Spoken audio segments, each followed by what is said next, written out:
గోర ప్రగతి ఛానల్ ప్రేక్షకులకు స్వాగతం. మనం మహాత్మా జ్యోతిరావు పూలేకు సంబంధించిన విషయాలను గురించి తెలుసుకుంటున్నాం కదా.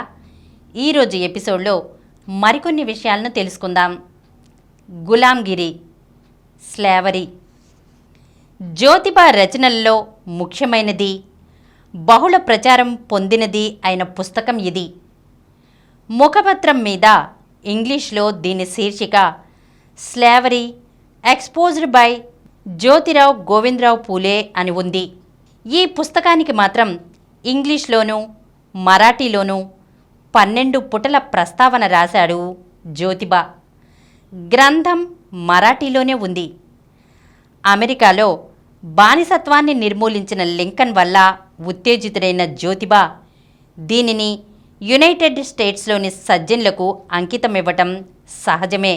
బానిసత్వం మనిషిలోని మంచి గుణాలను సగానికి తగ్గిస్తుంది అనే హోమర్ సూక్తితో గ్రంథం ఆరంభమైంది. దీని మొదటి భాగం 1872 ఆగస్టులో పూర్తయింది. బ్రాహ్మణుల శాస్త్రాలు, పురాణాలు చెప్తున్న విషయాలు, ముఖ్యంగా అవతారాలను గురించిన విషయాలు జ్యోతిబా దీనిలో చర్చించారు. యుగయుగాలుగా చిరంజీవి అయి ఉన్నాడని హిందువులు చెప్పే పరశురాముని ఉనికిని ప్రశ్నించాడు. ఆ పరశురాముడు ఇప్పటికీ జీవించి ఉంటే ప్రజల ముందుకు వచ్చి నిలబడడేమీ అని సవాల్ చేశాడు. నిశ్చయంగా ఇది బ్రాహ్మణుల మీద తిరుగుబాటే. పుస్తకం రెండో భాగం ఆదర్శాలను, సిద్ధాంతాలను తెలిపేదిగా ఉంది.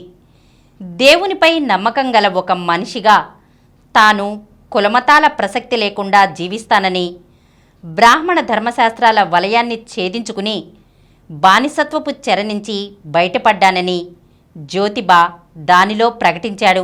దీనిని అతని ప్రణాళికగా చెప్పుకోవచ్చు. ఒక మనిషి పవిత్ర జీవనుడు, దేవునిపై నమ్మకం గలవాడు అయితే చాలు, తాను అతనిని సోదరునిగా, కుటుంబ సభ్యునిగా ఎంచుకుంటానన్నాడు. శూద్రులు బ్రాహ్మణుల బానిసలు అని చెప్పే ధర్మశాస్త్రాలను ఆయన నిరసించాడు. కుల వ్యవస్థను కాదన్నాడు. తనను సమానభావంతో చూచేవారంతా విదేశీయులైనా సరే తనకు సోదరులే అని చెప్పాడు. తమ ప్రవర్తనతో తోటివారిని బాధించే వారి సంగతి ఎలాగైనా ఉండని, తాను మాత్రం మానవ హక్కులను పాటించి తీరతానన్నాడు. ఆ ప్రయత్నంలో ఎవరికైనా తాను తోడ్పడతానని, శూద్రులైనా సరే ఈ బ్రాహ్మణులు కల్పించిన కుల వ్యవస్థను కూలగొట్టాలని కోరితే ఆ మాట తనకు తెలియజేస్తే చాలు, తాను వారికి సహాయం అందిస్తానని, ఆనందిస్తానని జ్యోతిబా అందులో రాశారు. తన ప్రణాళికను ఆయన ప్రచారం కోసం పత్రికలకు పంపారు. అయితే చాలా పత్రికలు దానిని ప్రచురించలేదు. విద్యావంతుడు, వివేకవంతుడు, ఉదారమైన భావాలు కలవాడు, గొప్ప పరిశోధనా పాటవం కలవాడు అయిన మన జ్యోతిబా ఈ పత్రికలో ప్రచురించడానికి ఒక ఉత్తరం పంపాడు. దాని నిండా ఆత్మ ప్రశంస, బ్రాహ్మణ నింద ఉన్నాయి. అది ప్రచురించటానికి మా పత్రికలో చోటు లేకపోయింది. ఇందుకు పూలే మమ్మల్ని క్షమిస్తాడని ఆశిస్తున్నాం అని కొల్హాపూర్ నుంచి వచ్చే క్రైస్తవ పత్రిక శుభవర్తమాన మాత్రం జ్యోతిబా లేఖను ప్రచురించింది. సాటి పత్రికలు ప్రకటించని, హిందువులకు నచ్చని ఆ లేఖను ఆ పత్రిక ప్రకటించడమే కాకుండా మున్ముందు ఇటువంటి అభ్యుదయ భావాలతో అందరూ బయటకు రావాలని కోరింది. జ్యోతిబా చేసిన ప్రకటనలు ఆయన రాసిన గులాంగిరిలోని భాగాలకు సంబంధించినవే. 1873లో అచ్చుపడిన ఈ పుస్తకం ఆ రోజుల్లో గొప్ప వివాదాస్పదమైన గ్రంథంగా పేరు పొందింది. దీనిలోనే మొట్టమొదటిసారి జ్యోతిబా తన పేరు జ్యోతిరావుగా రాసుకున్నారు. హిందూ సామ్రాజ్యంలో బానిసత్వం, బ్రాహ్మణీయత ముసుగులో అనే 2 ముఖ్య భాగాలున్నాయి. జ్యోతిబా పుస్తకాలన్నింటిలోనూ స్వేచ్ఛ కోసం, స్వాతంత్ర్యం కోసం, సమానత కోసం పడే తపన వ్యక్తమవుతూ ఉంటుంది. స్వాతంత్ర్యం ఈ భూమి మీది, ఇది అందరి హక్కు. ఈ హక్కును కొందరి నుంచి దూరం చేయటం నేరం. ఆత్మగౌరవం కలవారు దీనికి సుతరాము ఒప్పుకోరు. మనిషి సుఖంగా బతకాలంటే అతనికి కొన్ని హక్కులుండాలి. సాటి వారందరికీ ఈ కనీస హక్కులు ఉండేటట్లు చూడటం, అన్యాయం నుంచి వారిని విముక్తుల్ని చేయటం ఉత్తముల లక్షణం అంటాడు జ్యోతిబా. ఈ గ్రంథంలో స్వాతంత్ర్యం కోసం పోరాటం జరిపిన ప్రపంచ ప్రముఖులందరినీ గుర్తు చేసుకుని వారికి జోహార్లు అర్పించారు.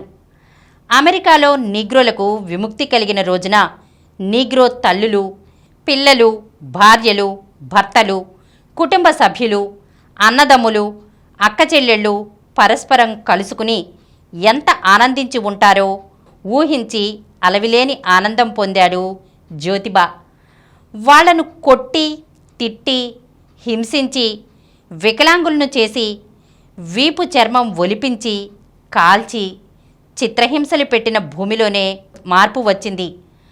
భారతదేశంలో కూడా రైతులు, శ్రామికులు ఈ బ్రాహ్మణ్య పంజా నుంచి ఎప్పుడు బయటపడతారో, మూర్ఖమైన ఆచారాలు, నమ్మకాల నుంచి, మతపరమైన అంధవిశ్వాసాల నుంచి, దేవుని భయం నుంచి, ఎప్పటికీ తీరని అప్పుల నుంచి వీరికి విముక్తి ఎన్నడో అని జ్యోతిబా మదనపడ్డారు.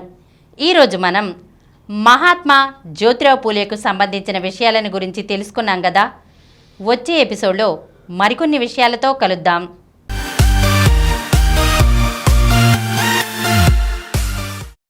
ఈ కార్యక్రమం మీకు ఎంతో నచ్చింది కదా.